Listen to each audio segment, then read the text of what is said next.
Ayan mga idol, nakagayak na po tayo. Punta na po tayo ng ilog para maghanap buhay. Nakagayak na rin yung ating body. Ayan. Yan po ang aking katuwang sa paghahanap buhay dito mga karakers. Kumuha ulit tayo ng ating mga pan-display na bato. Ayan. Kung parang mga ganito. Ayan. Ito, lakad nito. Ito po yung mga tipak-tipak po namin sa ilog mga idol. Tayo po yan. Sila.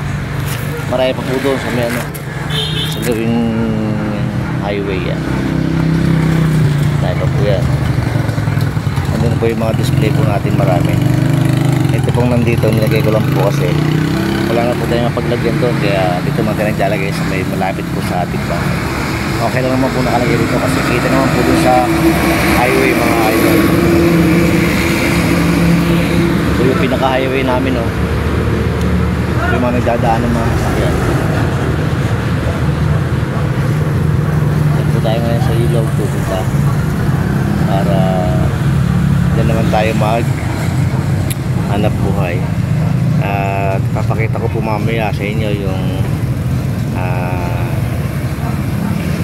paggagawa po namin, pagkitipak po namin ng mga bato.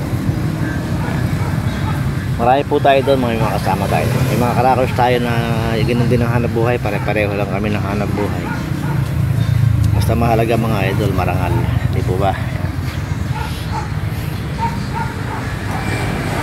Ganito po yung mga klase po ng mga bato na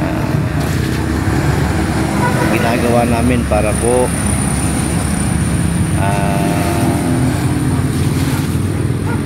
i-alok, ibenta sa mga customer po natin. Medyo mabigat, medyo mahirap na trabaho, konting ingat.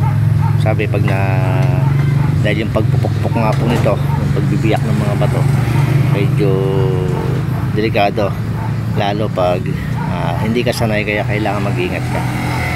Kailangan mong gumamit ng mga protection, sabi nga, mag-goggles, kasi yung tilamsik po ng mga parte ng mga bato, pagpukpok ng yung mga martilyo na yan, mga maso na yan, ay tatama sa, baka tumama sa mata mo, kaya kailangan may goggles ka mga idol. At kung sanay ka naman na, kasi karamihan naman sa amin dito mga sanay na, kaya alam na namin yung mga technique kung paano po yung pagpukpok sa mga bato na to. Ito po yung pinakaisa sa marangal na hanap buhay po rito na sinasabi naman namin na hindi naman po sila dapat ikahiya, hindi ba mga ito. Sa maganda, marangal po ang hanap buhay. Maganda rin naman po ang kita mga karakers.